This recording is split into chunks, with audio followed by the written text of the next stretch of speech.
Far too many couples feel alone and are blinded by their own loneliness and pain. In today's episode, Dr. Debi Gilmore explains the practice of emotion-focused therapy, including the fundamental goals.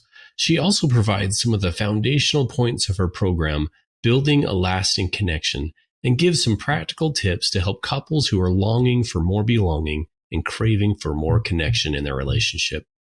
Dr. Debi Gilmore is a licensed marriage and family therapist, public speaker, professional educator, author, and co-owner of the EFT Counseling and Education Center, a large mental health clinic specializing in couples therapy serving Utah, Idaho, Wyoming, Nevada, and Arizona.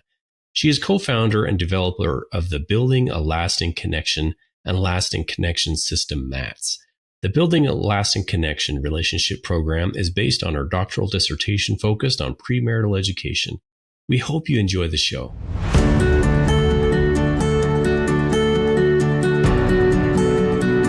Welcome to Stronger Marriage Connection. We are so glad to have you here, Dr. Liz and Dr. Dave. We're the professor and the psychologist, doing our best, striving to bring you the best we have in valid marital research, along with a few tips and tools to help you create the marriage of your dreams. Well, we think there's nothing more rewarding in life than to love more deeply, more fully, more completely, more safely. Our next guest is going to share a few skills with us to help us do just that. A gift to the field of marriage and family therapy. Welcome to Stronger Marriage Connection, my friend, Dr. Debi Gilmore. Thank you, Liz. I really am excited to be here today. Thank you. We are too. It's really fun to catch up with you, Debi, down in St. George. We want to hear more about your practice and your specialty, of course, within the field. But you are passionate about working with couples, as am I. And you've got couples from all ages and stages of life, which I think is wonderful. Let me ask you this, though. And this is a question I don't know about you, is when, why, how did you choose to specialize in strengthening marriages? Such a great question, Liz. I appreciate getting that question because it reminds me of the very beginnings of this. It was an intense urgency inside of me to make a difference in the world, but I didn't know what that meant until in my graduate program, I was introduced to attachment theory, the idea that all humans need connection and, more importantly, emotional safety in their connection, all human beings. So it kind of sparked me into looking at all the research I could find about attachment theory. And what I found was that all other relationships in society stem from that marital relationship. And not only that, I was finding in the research that those with stronger marriage had stronger self-worth. And for me, I was longing for that. So I thought, okay, I would like to be a part of that, but now let me give you the rest of the story. At the same time, I was really involved in humanitarian service and specifically in microlending in third world countries. So one of the countries that this organization that I worked with, one of the countries they served was Guatemala. And I had the opportunity to sit with the First Lady of Guatemala. And I asked her that very question. I said, what's most important to you in your society? Because I knew that she was focused on women, but I didn't know the rest of it. She said this.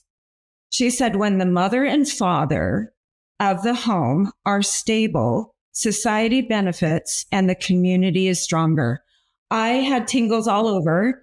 And I'm thinking, okay, I am going to be a therapist and I'm going to do this because I want to contribute to society.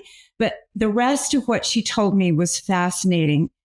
She said that marriage is the training ground for leadership skills, for humility and for selflessness and for basically how to negotiate. Here she is, the first lady of a husband who's negotiating with world leaders.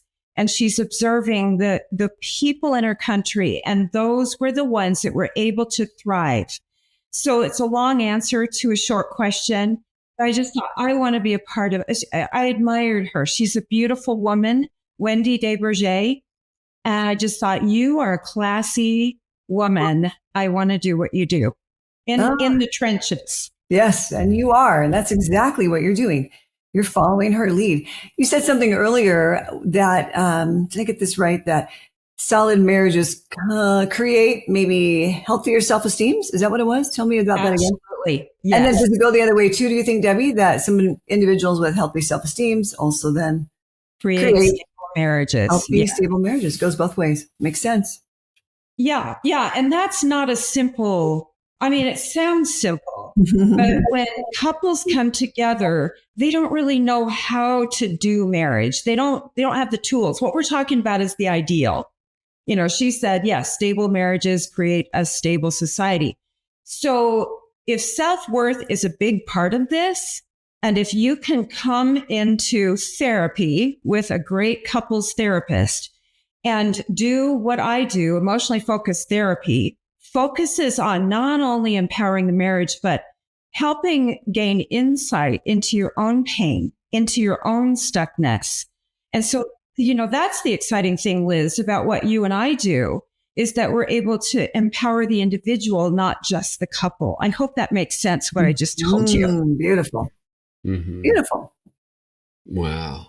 Debbie, we sure admire you and thankful that you are sharing some wisdom with us today. Now, in addition to your specialized training and advanced education you just got done talking about, you train therapists in emotionally focused therapy. In the simplest way possible, Debbie, can you tell us a little bit about what EFT is and what's the main goal? Yes, I would love to. I'm very biased toward EFT, and there's a reason for that. It is empirically supported. And as I was doing my training in EFT, I realized I can only help one couple at a time. So I thought, I want to send this training out to other therapists. So I want to help them learn this model so exponentially they can help more couples. So the bottom line about EFT is that it normalizes the human emotion experience. We're afraid of emotion. We've learned in our society to control and manage our emotion. In my office or in the office of an EFT therapist, we're inviting emotion. It is actually the agent of change. And then what we're doing with EFT is we're helping the couples recognize their negative patterns that keep them stuck. And the coolest part about this is they come in with shame and doubt and hopelessness. And so when they come into me or an EFT therapist, we're helping them see the negative cycle as the enemy, not each other. So when they can recognize those patterns, invite emotion in the room and find safety in being vulnerable, they're able to shift their negative view of each other and themselves into a more positive view of self and other. So I just love it. I have become a better person because of my understanding of emotionally focused therapy and those principles. I love that. Thanks for sharing those principles. So, okay, now how do we actually use this, right? What can we do right now, this very day, to start strengthening our marriage with EFT principles? Oh, I love this question. You guys have such great questions. This one, I'm going to borrow something from Thich Nhat Hanh. Are you familiar with this Vietnamese monk? He's, such a beautiful man. He passed away a few years ago, but I can't help but offer this to my couples the first session they come in. So I'm going to offer it to you and anyone listening. And it's very simple. It's the 4 mantras of love, but we're going to talk specifically about how to use them today. Is that okay? All right, here we go. So each one of these 4 mantras build on the other. So the first one, can you send the message to your partner, I'm here for you? I'm here for you. And it doesn't matter what's happening, whether there's emotion there or there's a shock of the day, the curveball of the day, when you can say to your partner, I'm here for you. It's not, I'm going to fix it for you, but I'm here for you. And then the second one is closely related, but it's the ability to say, sweetheart, I see that you're there for me. I saw that you did this thing today, and I felt that you were there for me. Now you can see how simple that is. They can do it right now. Turn to your partner and say this, but throughout the day, do we offer affirmations to our partner? I think we forget. And there's nothing like being able to hear from your partner, I'm here for you, or I see that you were there for me. Okay, so that's two.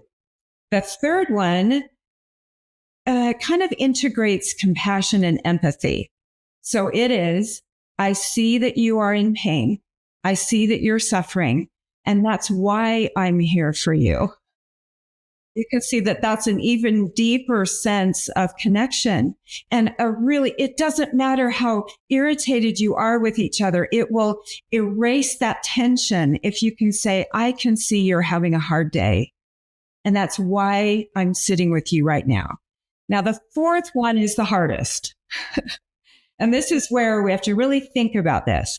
The ability to be able to say, you hurt me, sweetheart. Honey, what you just said or what you did hurt me. And I could go to my room and I could close my door and I would hurt worse. I wouldn't be able to heal on my own. It might take quite some time. So, sweetheart, I'm coming to you and I'm asking you, please help me. The 4 mantras. And so that's my offering of what you can do today. It truly is simple, but difficult if you're already in a distressed relationship. But I encourage my couples to begin using that right away, even though they've been in the midst of betrayal or something very difficult has happened in the relationship. They're distant with each other. When they start to incorporate these, you think about it, these can be used with friendship, with siblings, with business relationships. So that's my long answer to your quick question. Oh, it's so good, Debbie. That I see you. I understand. I want to understand, and I hear you. I'm here for you. The compassion. That's actually, Debbie. You know, my favorite word in the English language is compassion. I just think that is, transformational. We can. And then to go toward, instead of turning away and running and hiding and seething in that bitterness and resentment on our own, saying, man, that was hurtful. What you said or what you did was hurtful, but I want us to be connected again. It's very powerful. It's the ouch. And when the reality is, when we sign up for love, we sign up for hurt. There's no other way, is there? There's no other way. There's no other way. And so we can't avoid hurt. It's what we do with it. And that's the other thing about EFT, is that we learn how to repair in those moments. And I say repair swiftly, because if you let it sit, it erodes our soul and it affects our self-worth. It affects our relationships outside of the marriage. You can see why that First Lady of Guatemala, she had something. And thank goodness for that spark of interest of, oh, wait a sec. If we want to contribute politically to society, to empower the community, but it starts with us. And another thing, Dave, I really love that word as well. Compassion requires humility on our part. And can we apply self-compassion? Can we turn it inward and apply it? Because, a lot of times we struggle in our relationships because of shame, because we don't believe we're worthy of love and belonging. And so that word, compassion and empathy, that's one of my favorites too. Yeah. Oh, wonderful. Love it. So, it just dawns on me, why Sue Johnson, why the founder called this emotionally focused therapy, right? It's dealing with the emotions. Yes. When so many times we want to run away from them. Like you said, go in the room and sulk and, feel sad. But turning to our partner, really the only one that can help us heal is key. That's it, Liz, what you just said. We don't realize the one that hurt us is really the one that has the most power to help us heal. But it's the scariest thing to do, to reach with risk and vulnerability to say, are you going to be there for me? And that was Dr. Sue Johnson's $64 million question. That's right. Are you going to be there for me? And, that sweet woman passed away just a few weeks ago. I know. I'm so sad. Yeah. But her legacy will go on, and we are still benefiting from her. And she was lovely human being. Forevermore, right? We'll be blessed by Dr. Sue Johnson's work, I think. That's right. I love that ARE. So can we just go over that real quick, Deb? So Are you there for me? Are you accessible, responsive? What? And engaged. So engaged. Accessible. So what does accessible mean? What does it look like? That's another thing you can do right now, which is the 4 mantras of love. But accessible means I'm putting down my phone. I'm turning away from my computer or TV. I'm looking at you. Liz, when I look you in the eyes, your eyes just sparkle and it draws me in. And if I can look at you and say, I'm here for you, that's being accessible, but you don't stop there. Responsive means you tell me something and I'm going to say, did I get this right, Liz? You just told me that I said something that hurt you. And I want to talk about this. Can you give me more? Can you tell me more about what it was like for you? That's responsive. But what is engaged? Engaged means I want to know, is there more, Liz? Do I need to know more so I don't do that again? So that ARE is key. And wow, you're good. You know some elements of EFT, don't you? I know some elements. Dave and Debbie, it's one of those things where it's like, oh my gosh, do I want to do one more training right after I got Gottman certified? But I tell you, it's always in the back of my mind. And it's friends like you who are saying it just is life-changing in how we see the world, but more importantly, how we can help our clients. So you've convinced me. I'll be in touch with you after this. Oh, I'm thrilled. And Liz, the thing is, that's how we know each other, is through trainings. And what a privilege it's been to run into each other and other colleagues who have a passion for this work, who want to also offer healing to couples. And frankly, we can't help everyone, but we can offer them hope. That's what, when a couple leaves my office, that's what I'm hoping that they will gain, is just a sliver of hope. So keep trying. That's what we want them to gain from our interview today and the podcast in general of Stronger Marriage Connection. Okay, so let's talk about other founders. You being a co-founder of Building a Lasting Connection. I don't know enough about this. What are the main foundational points of your program, Debbie? Building a Lasting Connection, BLC. I've seen it on your website, right? Yes. Yeah. Actually, it is my doctoral dissertation. The reason this was born is because throughout my internship and my training, I had this passion to help couples. And so I wanted to create a workshop that would bring all couples in. Didn't want to just work with one couple at a time. So I wanted it to be research-based. It had to be a solid program that included all the principles to build a lasting connection. So it's built on the image of a pyramid. At the base of that pyramid is attachment. Of course, that's what sparked my interest. And it's foundational. It means you're going to be building a friendship with each other and a level of trust so that you can build on that foundation. So that's the section 1. It has 5 pillars. The section 2, or pillar 2, is how to communicate for closeness, not just how to communicate, but how to do what we described with the 4 mantras of love, how to do ARE for each other.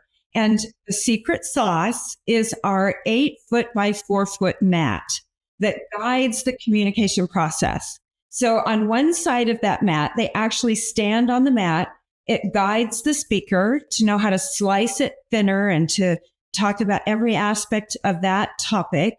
And the other partner is on the listening side, and they learn how to listen with ARE, how to listen intently, how to be present for their partner. And they don't get to give any yes buts. All they can do is receive, and then they switch roles.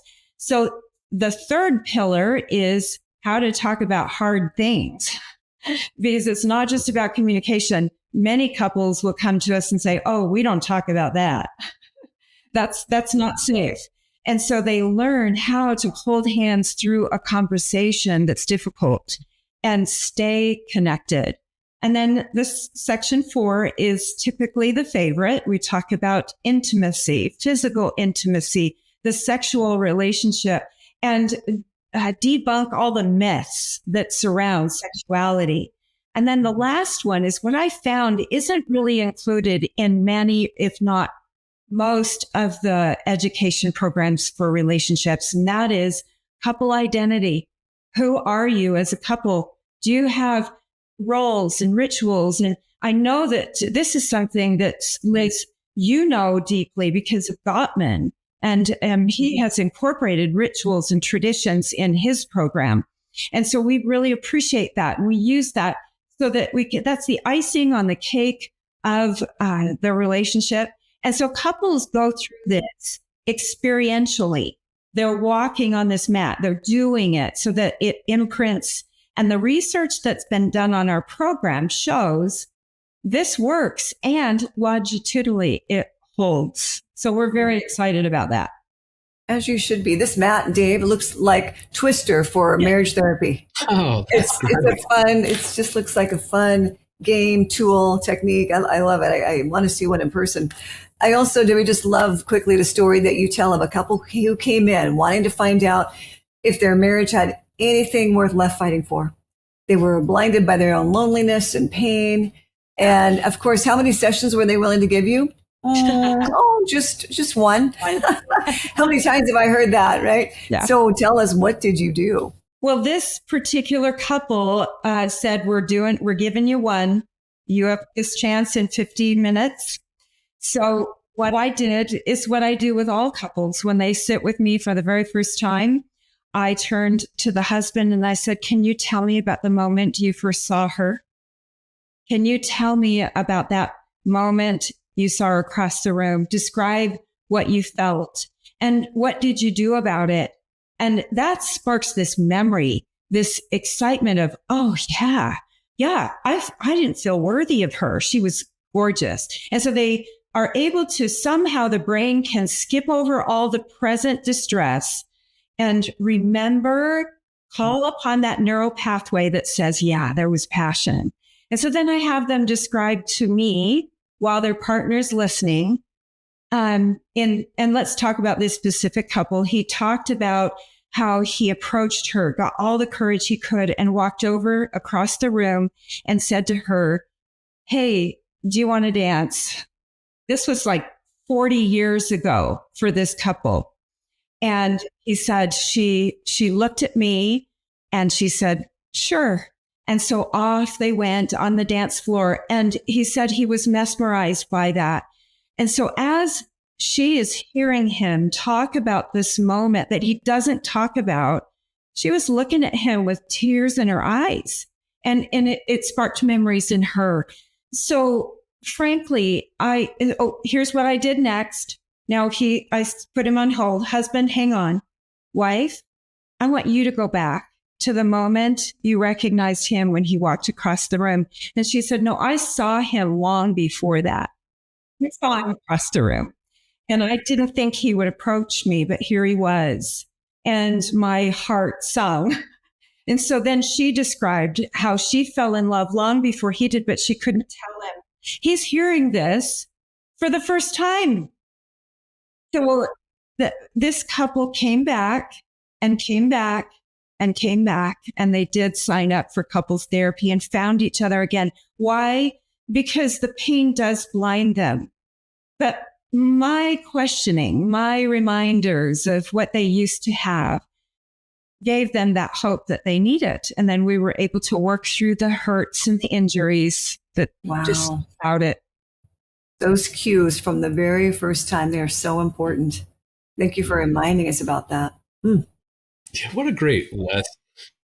Yeah, what an awesome lesson to be able to think back, to recall, to remember. I love that word, remember, and to go back, because then it can flood our brains and our bodies with those exact same neurochemicals that occurred when you did first meet. You're actually reliving it. So it's a wonderful exercise. Yeah, I encourage that for all couples find the glory in your marital story, right? Go back and find that. Remember why, what you did and what you wore and first dates and all those great time wedding videos. I encourage people, go back and look at scrapbooks and all kinds of things to remember those good times. Yeah, Dave, let me just add one thing to that. Any couple, it doesn't matter how long you've been together, celebrate on your first year anniversary, talk about that moment, remind each other. This becomes your story. This becomes something that you can share with others. But really, it just is it triggers that neural pathway that says, yes, we did love each other. We have it. We'll be right back after this brief message.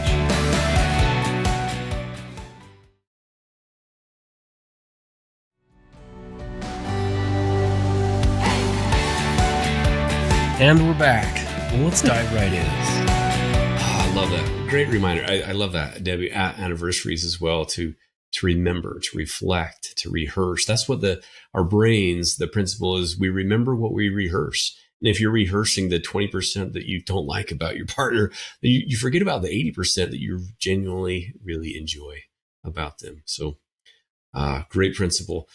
Debbie, we often say here at the podcast that a healthy we starts with a healthy me. And this has been something that close to your therapeutic heart as well. Tell us about the critical mind component that you've been putting a lot of time and energy into these days as you get ready to launch your a new book, right? Conquering Your Inner Critic. How does your critical voice disrupt a healthy connection? We all have what I call a negative committee in the back of our heads. And at any moment during the day, your inner critic can call to order that negative committee meeting. And it's these loud voices that occupy all space. You have to attend because it's held in your head. And you're assigned to take minutes to the meeting. So you know exactly what they're saying. And by the time the meeting is done, you have bought into the message. And we take that message with us wherever we go. We buy into the idea that I will never measure up. I am not good enough. I am not like him or like her. I'm too fat. I'm too skinny. And we take that with us and believe it. And that causes us to be stifled in our ability to express more love to others. We certainly we have lower self-worth. We view ourselves as unworthy of love and belonging. And so it's actually so painful. But what I found is most of my clients that come to me, regardless of their challenge, they fight with an inner critical voice. So the reason I developed this program was because I wanted them to be able to empower themselves so that they could face all those challenges and conquer the trials that brought them to my office. So it plays a very important role in our relationships, in marriage, in business, in friendship, in families. And so this book, Conquering Your Inner Critic, is coming available hopefully this fall. And I'm hoping it doesn't take too long to produce. We hope not too. We're looking forward to getting that. Thank you. That'd be good for you. It's such a great that we all struggle with that. I would love to know, where does that cruel, critical mind come from? And do you have a quick tool or two on how to navigate it when it first pops up? Yeah. So quick answer to your, where does it come from? We're all relational beings. And every relationship that we are in, we learn more about ourselves, about the world, about others. And we log all those painful moments and make sense of it. Usually we say that happened because I am not good enough, whatever. So the way we conquer that is to first identify that negative script, write it down, read it out loud. Would you say that to your dear friend? No, it's mean. I call it evil. It's lies. So it's time to evict the inner critic. The lease is up, time to go. So the only way that we can really conquer it, though, is to uncover who we really are. And often people will be so clouded by the negative voice that they can't find that. So I invite them to interview loved ones, sit with loved ones and dear friends and ask them, tell me more about me, and write down what they say. If someone gives you a compliment, ask yourself, why did they say that? I'm sure there's some truth to that. Write that script out and read it regularly. That needs to replace the evicted inner critic. And I'm not suggesting that this can happen in a day. This is a process. But those that have accepted this challenge are able to conquer it to the point where it's only 10% of their day versus 90% of their day. It's really rewarding. And I can say that it works. I have watched it work, and it worked for me because I have an inner critic too. That's great. Good for you. Good for you to find those ways to conquer it, and especially on your book. I'm so pleased for you, Debi. Thank you. I hardly wait to read it. Thank you. Hey, Debi, this has been so helpful, and it aligns perfectly with the name of our podcast, Stronger Marriage Connection. And with that, before we let you go, we like to ask all of our guests a couple of questions. And the first one is related to that. In your mind, what is the key to a stronger marriage connection? Being present for your partner. So, so many of us live in the past or the future, and we're not present. Just find a moment to look in the eyes of your partner and maybe say to them, how are you really? And that will open up all kinds of doors. And we might be afraid to ask that, Dave, because they might say, I'm hurting. But then you can use the 4 mantras of love. I'm here for you. Yeah, we've got them down. Got them written down. I'm going to share them with my clients too. Thank you. Where can our listeners and viewers go to find out more about you and your current practice, Debi? And you've got quite an expansive practice with other great practitioners. Tell us more. We have the EFT Counseling and Education Center, which says it all. That's what we do. I have several members of my clinical team who are all experts in working with couples, and they are required to be proficient in EFT. So those that come to us know they're in good hands. And I'm so pleased. These people that are on my team love each other and are collaborative with each other. And that's important. Relationships within the counseling center is important. And so, we work together on cases, we collaborate. And so thank you. I appreciate you letting me talk about that, Liz. That energy really emanates, doesn't it? I mean, you don't get away with anything, I don't think, as therapists. We really don't. Right. How broken we are, how healthy we are. It comes into the room, very much so. And so I love hearing about those key relationships. One thing about private practice, I've told Dave before, is it's a little on the lonely side. Yeah. So I'm so happy that you've created something that you've got people coming together and working together and collaborating. It's nothing better. Liz, I wanted to teach therapists. So I actually have interns and associates that come on my team.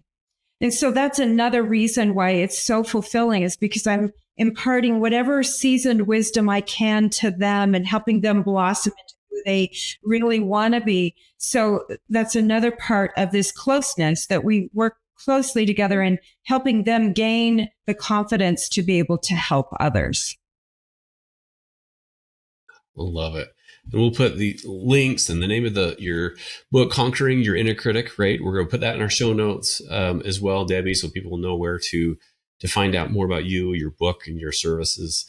Another question we have for you is we call it our takeaway of the day. Is there a take-home message you hope our listeners will remember from our discussion today?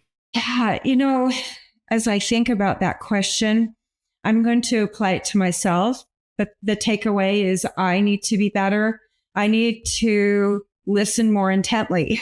I need to love more abundantly, and I need to forgive more swiftly. So I'm going to say what I'm taking away is I will apply those things to myself. Okay. That's so good. Thanks, Debi. Liz, what about you? What's your takeaway of the day? It's really a combination of what the two of you have both talked about. I love what's the glory in your story, Dave. That's so beautiful. And for Debi to suggest when she first sits down with a couple is to say, tell me about the first time you saw her. Tell me about the first time you saw him. For any of us to really go back in time, whether we've been married a year, 10 years, 30 years, 50 years, to remember those earlier times. They're precious, right? And they're powerful at the same time. Dave, what about your takeaway? What's been your most impressive thing you've thought about, heard today with our time with Dr. Debi Gilmore?